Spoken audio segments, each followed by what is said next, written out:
ज्ञान वैराग्य भक्ति ऐश्वर्य अनंत शक्तियों के स्वामी प्रभु श्री कृष्णचंद्र जी अर्जुन जी को अपना परिचय देते हुए अपने स्वभाव का परिचय भी देते हैं, प्रभाव का परिचय देते हैं। मैं अजन्मा हूं, अविनाशी हूं, ईश्वरों का भी महान ईश्वर हूं। स्वभाव का परिचय देते हैं, ऐसा होते हुए भी जो मुझे जैसे भाव से भजता है मैं उसको वैसे ही अनुभव में आता हूं। प्रश्न होता है कि प्रभु मेरे को क्यों नहीं दिखाई देते? आप कहते हैं कि प्रभु रोज मिलते हैं पर वो मेरे अनुभव में तो नहीं आते हैं। तो इसका उत्तर, अभी आप प्रभु को प्रभु रूप में नहीं देखना चाहते। आप प्रभु को जिस रूप में देखना और पाना चाहते हैं वो प्रभु आपको उसी रूप में दिखाई दे रहे हैं और मिल रहे हैं। ये संसार साक्षात प्रभु श्री कृष्ण ही बने हुए हैं, तथापि जो इसको जिस रूप से देखना चाहता है प्रभु उसी रूप से उसको दिखाई देते हैं। जो अपने को शरीर मानकर अपने लिए भोग वस्तुओं की चाह करता है तो कृपालु भगवान भोग बन के उसके सामने आ जाते हैं। जब भगवान किसी व्यक्ति की चाह में देखते हैं तो वो व्यक्ति रूप से मिल जाते हैं। आप असत भावना का पोषण कर रहे हैं तो वो सत्य सच्चिदानंद आपको असत वस्तु व्यक्ति स्थान के रूप में भास रहा है वो सच्चिदानंद, पर आपकी भावना के अनुसार वो वैसे ही अनुभव में आ रहा है। जैसे एक बालक दयालु पिता से हठ कर लेता है, मुझे अमुक खिलौना चाहिए, तो वो खिलौना दे देते हैं, पर उस बालक पिता और खिलौना में बड़ा भेद हो गया। यहां जब कोई भक्त या कोई जीव जब प्रभु से चाह करता है या ऐसे ही कोई चाह करता है तो इतने कृपालु हैं कि वो स्वयं वही खिलौना बनते हैं। वो तो खिलौना ला के देता है, ये स्वयं खिलौना बन जाते। देखो जिनसे तुम खेल रहे हो ये श्री कृष्ण है, दूसरा कोई नहीं है, श्री कृष्ण है। उनको ना जानने के कारण, उनको ना मानने के कारण तुम्हारी अशद भावना गंदी क्रियाओं में लगाकर गंदे मार्ग का अनुसरण करने के कारण आपको उसका फल भी मलिन मिल रहा है, दुख शांति क्लेश। यद्यपि सच्चिदानंद भगवान ही हैं, देख लीजिए उनके सिवा कोई नहीं है। परम दयालु भगवान सत्य स्वरूप होते हुए भी हम जैसी भावना करते हैं वैसा ही हमारे सामने प्रकट हो जाते हैं।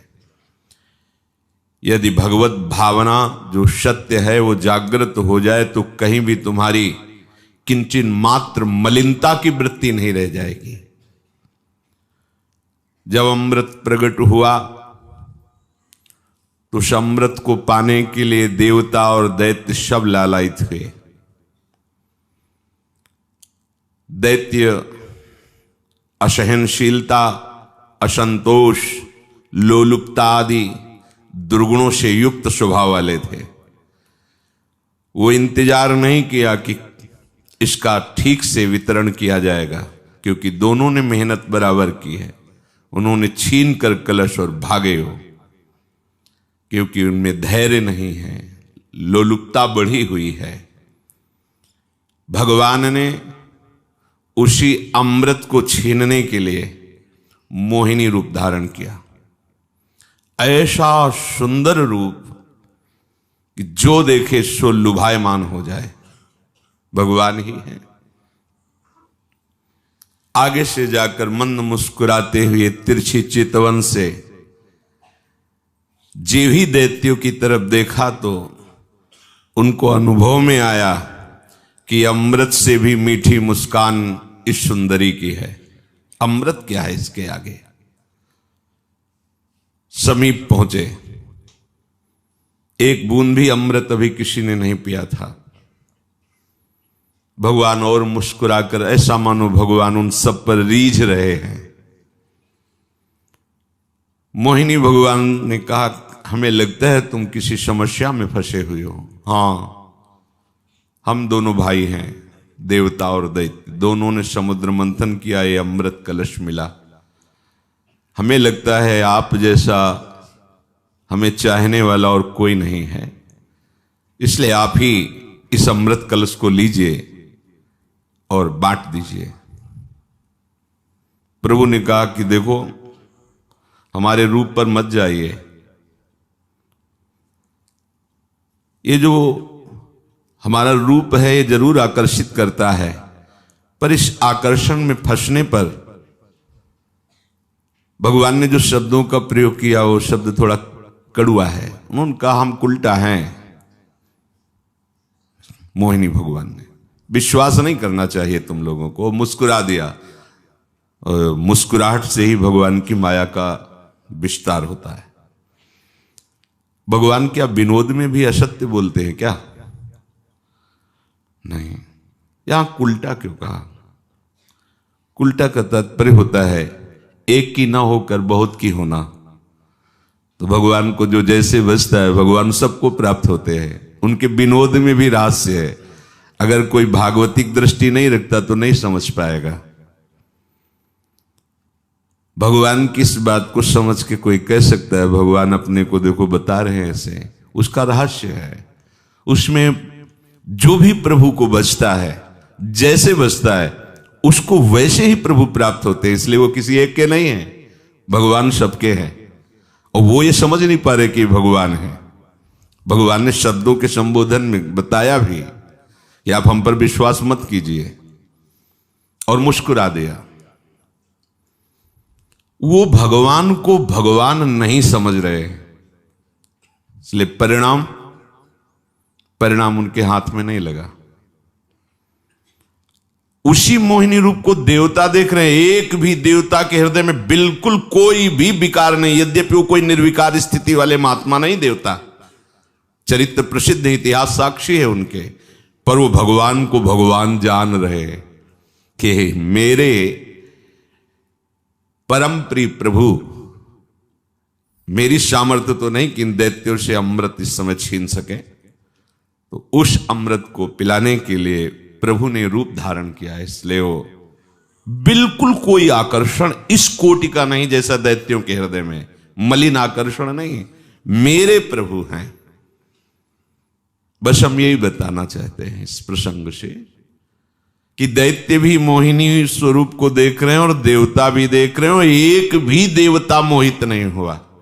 कारण, एक भी देवता के हृदय में मलिनता नहीं आई। कारण कि उस समय वो जान रहे हैं कि श्री हरि है, दूसरा कोई नहीं है।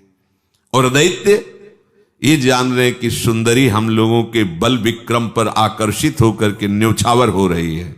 बस यही भेद है जो हमें भगवत साक्षात्कार नहीं होने देता। हम कुछ वस्तुओं के स्वामी बनते हैं, कुछ भोगों के भोक्ता बनते हैं। उसी के कारण हमें जो सब कुछ बने हुए हैं वो अनुभव में नहीं आते हैं। सच्ची बात समझ लीजिए। अहंकार कर्ता भोक्ता भाव प्रकाशित करता है, इसी में स्वार्थ भरा होता है। जहां अहंकार है और स्वार्थ है, वहां भगवत दर्शन नहीं हो सकता। बस ये कमी है हम में, जो साधन करते हुए भी हमें भगवत साक्षात्कार नहीं हो रहा। नहीं कहो सो कहां जहां प्रभु नाही, कोई ऐसी जगह नहीं जहां प्रभु ना हो। ये जो हमारे हृदय में अहंकार के कारण विषयों का भोक्ता भाव बन गया है, यही हमें भगवत दर्शन नहीं होने देता। श्री वाल्मीकि जी महाराज भगवान श्री राम से कह रहे हैं, काम क्रोध मदमान न मोहा, लोभ न क्षोभ राग नहीं द्रोहा, जिनके कपट दंभ नहीं माया, तिनके हृदय बसहु रघुराया, जननी सम जानहि पर नारी, धन पराये विष ते विष भारी, जिन्हि राम तुम प्राण प्यारे, तिनके मन शुभ सदन तुम्हारे, तुम्हें छाड़ी गति दूसरी नाही, बसहु राम तिनके मन माही। काम क्रोध मद लोभ मत्सर ईर्ष्या द्वेष दंभ कपट पाखंड, ये जिनके हृदय में नहीं है, जो पराई बहन बेटियों को साक्षात मां की भावना से देखते हैं, दूसरे के धन को विष के समान देखते हैं, कपट छलादि किंचन मात्र हृदय में नहीं, हे करुणा निधान हरि, आप उनके हृदय में प्रकाशित हो जाते हैं, प्रकट हो जाते हैं। ये जितने विकार हैं ये अहंकार में ही वास करते हैं। पीछे आपने श्रवण किया, अहंकार ये जब तक संत महापुरुषों का सानिध्य प्राप्त करके उनकी आज्ञा के अनुसार नष्ट नहीं कर दिया जाता, तब तक भगवत राज्य में प्रवेश नहीं होता। एक ही उपाय, तिनकी संगति रहत जाति कुल मद सब नंशई। पर यह अहंकार आपको दूर करने की चेष्टा करेगा, और यदि आप अपने अहंकार का मर्दन करके उनके सानिध्य को स्वीकार किए रहे तो यह अहंकार नष्ट हो जाएगा। अहंकार नष्ट होते ही निस्वार्थ भावना का जागरण होता है। यह अहंकार ही महान बंधन है। संस्कृति मूल शूल प्रद नाना, सकल सुख दायक अभिमाना। ये संस्कृति का मूल है, महान कष्ट देने वाला। इसी में सारे विकार हैं, स्वार्थ इसी से प्रकट है। ये देहाभिमान, गुणाभिमान, विद्याभिमान, रूपाभिमान, यौवन अभिमान, प्रतिष्ठा मान अभिमान, ये सब इसीलिए हमें भगवान का साक्षात्कार नहीं हो रहा। हमारे आसपास हैं, हमारे समीप हैं और अत्यंत समीप हैं। हम जैसी भावना करेंगे प्रभु वैसा ही हमें दर्शन देंगे। अपना अहंकार और स्वार्थ ही भगवत दर्शन में बाधा है। इसीलिए प्रायः अहंकार का पोषण करने वाला साधक यही चाहता है कि हम अपने हिसाब से भजन कर लेंगे। तुम अपने हिसाब से कभी नहीं, अपने हिसाब से भजन नहीं होता। भजन होता है गुरुदेव के हिसाब से, शास्त्र के हिसाब से, जिसमें हमारे पूर्व महाजन महापुरुष जन मार्ग में गए हैं। उसी मार्ग में जब हम चलेंगे तब हमें भगवत साक्षात्कार होगा। यदि हम थोड़ी भी अपने अहंकार जनित चेष्टाएं करेंगे तो पर्दा पड़े रहेगा। चाहे जितनी बड़ी तपस्या करो, चाहे जितना जो भी आप क्रिया करोगे, सबसे बड़ी बात है कि उससे अहंकार पुष्ट होता है। इसलिए भगवान ने सत्संग की महिमा का वर्णन किया कि हम तीर्थयाटन, बड़े बड़े अनुष्ठान, बड़े बड़े व्रत तपस्या आदि से मैं वैसा प्रसन्न नहीं होता, अधीन नहीं होता जैसा सत्संग से होता हूं। क्योंकि सत्संग, संत संग सबसे पहले अहंकार पर प्रहार करता है। यदि कोई गुरुजनों की कृपा दृष्टि का आदर करके उनके अनुसार चले तो यह अहंकार स्वाभाविक गलित हो जाता है।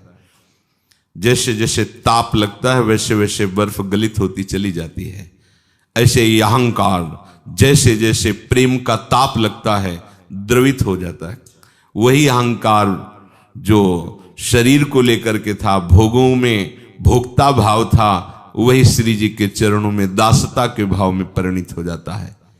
ये बिना भगवत प्रेमी महात्माओं के संग के अहंकार का परिवर्तन नहीं होता। प्रायः अहंकार का परिवर्तन कोई चाहता नहीं है, और जब तक अहंकार का नाश नहीं होगा भगवत साक्षात्कार नहीं हो सकता। इसीलिए कहा, चाहे शिव विरंच सम होई, गुरु बिनु भव निधि तरे न कोई। शिव के समान ज्ञानी हो, ब्रह्मा के समान सृष्टि रचना में चतुर हो, फिर भी वो उस तत्व का साक्षात्कार तभी करने योग्य होगा जब गुरु शासन में होगा। नहीं तो शास्त्र भी तो गुरु की वाणी है, पर जो मनावे सो पकड़ो, ना मनावे ना पकड़ो। गुरुदेव के यहां ऐसा नहीं है। गुरुदेव के यहां ये तुम्हें चलना ही होगा मार्ग, अगर नहीं चलते हो तो तुम दंड के अधिकारी होगे, तुम्हें शासन के द्वारा शासित करके इस मार्ग में चलाया जाएगा। ये कृपा और कहीं नहीं मिल सकती, ये केवल गुरुदेव के ही चरणाश्रय पर मिलती है। तो जब तक अहंकार का और स्वार्थ का त्याग नहीं होगा तब तक व्यापक भगवान का साक्षात्कार नहीं हो सकता, क्योंकि ये अहंकार और स्वार्थ बनावटी संबंधों को मिटाता नहीं, सजाता है। ये अहंकार बनावटी संबंधों को सजाता है। ये मेरे अमुक, ये मेरे अमुक, ये इनके लिए तो मैं प्राण दे सकता हूं, और ये बनावटी संबंध जब तक गुरु कृपा नहीं होती तब तक ये मिटते नहीं हैं। इसीलिए भगवान गोपी जनों से कहते हैं, मैं तुम्हारा जन्म जन्म ऋणी हूं, क्योंकि बड़े बड़े योगी जिन अहमता और ममता की बेड़ियों को नहीं तोड़ पाते प्रयास करने पर भी, उस अहमता और ममता को तुमने तोड़कर हमसे प्रेम किया, इसलिए मैं तुम्हारा ऋणी हूं। जीव मात्र भगवान का स्वरूप है, नित्य संबंध भगवान से है, पर जब तक जीव बाहरी प्रभु के सिवा अन्य किसी के संबंध को सजाता है तब तक वो प्रभु को पहचान ही नहीं सकता। एक एक शब्द अपने हृदय में बैठालने के लिए यह सत्संग भगवत प्राप्ति के लिए होता है। जब तक सांसारिक संबंधों को आप सजाते रहेंगे तब तक हमारा नित्य संबंधी जो प्रीतम प्रभु है आप उसका अनुभव नहीं कर सकते। जब तक दूसरा कोई संबंध है, प्रभु के सिवा कोई आपका है, तब तक प्रभु का साक्षात्कार नहीं कर सकते।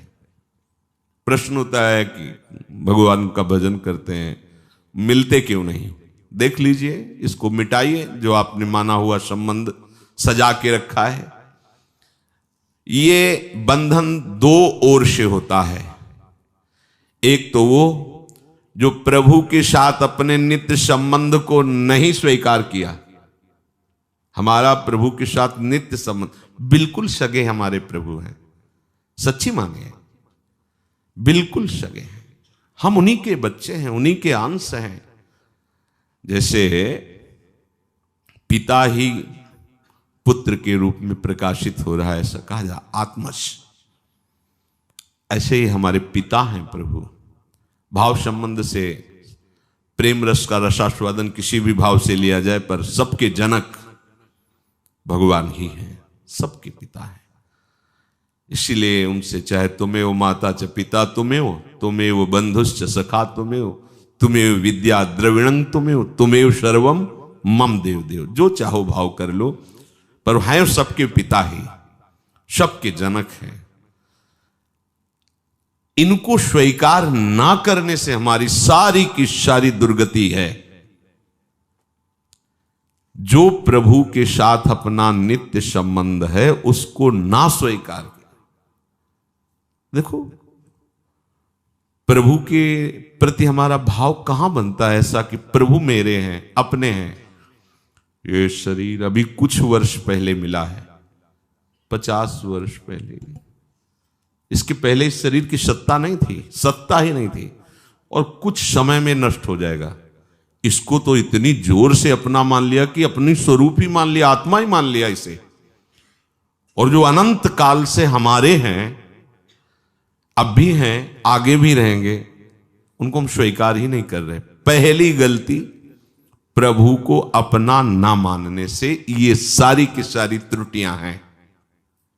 दूसरा, प्रभु के साथ जो हमारा नित्य संबंध से भुलाकर अन्य को अपना नित्य संबंधी मान लेना। ये देख लो, प्रभु के सिवा अन्य सब कुछ हमारा नहीं है।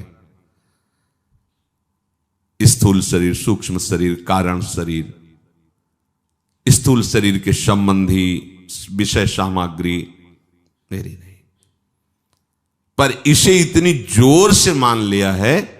देखो, ये जगह पहले नहीं थी ऐसी, ये जगह बाद में भी ऐसी नहीं रहेगी, समय में नष्ट हो जाएगी। एक समय होता है, ये पहले सैकड़ों लोगों ने कहा है कि मेरी है, उसको क्रम बाई क्रम बदलते बदलते अब आज कहते हैं कि ये मेरी है, आगे फिर कोई इसे कहेगा मेरी है किसकी ये?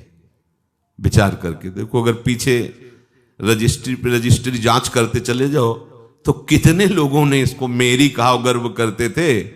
वही गलती अगर आज अपने करें तो कल फिर ये किसी के हाथ में होगी, वो कहेगा मेरी। यह है किसकी? यही है। अनित्य संबंध को इतनी जोर से स्वीकार कर लिया कि पूछो मत।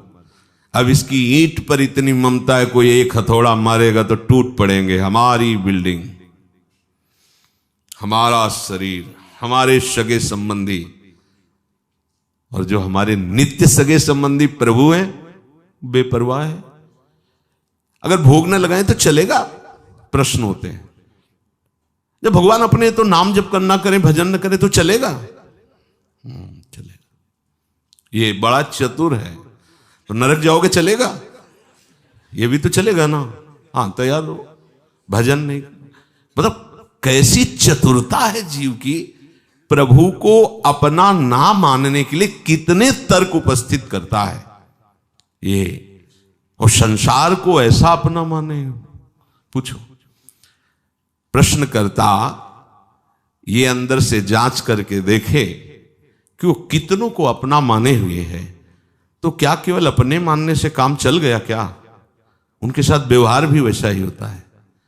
और ये महाराज ऐसे हैं, अपने केवल अपने मानने से बात बन जाएगी, पर इनका अपना मानना तभी माना जाता है जब विश्व में कोई अपना ना रह जाए, तभी माना जाएगा। ये भगवत संबंध ऐसा नहीं है कि सब संबंधों में एक और संबंध, ऐसा नहीं। ये ऐसा संबंध है कि सब संबंध मिट जाने पर जो स्वाभाविक संबंध बचता है वो भगवत संबंध है। ये दो प्रकार का बंधन है। पहला, अपने नित्य सुहृद, अपने नित्य निज प्रियतम से अपना संबंध ना मानना। दूसरा, बिल्कुल जो हमारा नहीं है उसको अपना मानना। ये शरीर, इस शरीर संबंधी भोग और शरीर संबंधी रिश्ते नातेदार बिल्कुल अपने नहीं है। इतनी जोर का संबंध माने हुए है कि देखो, पूरा का पूरा जीवन नष्ट हो जाता है, एक बार भी पश्चाताप नहीं होता मैं कहां फंस गया। एक बार भी नहीं, पूरा जीवन उसी में नष्ट कर देता है जीव। उस अनित्य संबंध को दृढ़ता पूर्वक मान करके जो साधना की जाती है तो जीवन भर व्यतीत हो जाए तो भी आपको ये बातें समझ में नहीं आएगी कि सब रूपों में भगवान ही है। साक्षात्कार और दर्शन की तो बात जाने दो। जो ये स्वीकार कर लेता है प्रभु अपने ही है, अपने ही है, गुरु कृपा से जब अनुभव में आता है तो वो कितना बड़ा भ्रम। प्रभु के साथ नित्य संबंध को स्वीकार करना है, पहचानवाते वो हैं, जनाते वो हैं, आपको स्वीकार करना है। ये जो शरणागति होती है ना, ये संबंध की ही होती है कि जो हम भ्रमात्मक संबंधों को माने हुए थे, आज से उन माने हुए संबंधों को प्रभु के चरणों में समर्पित करके एकमात्र प्रभु के चरणों का आश्रय लेते हैं। प्रभु के नित्य संबंध को स्वीकार करके अन्य संबंधों का त्याग अनिवार्य है।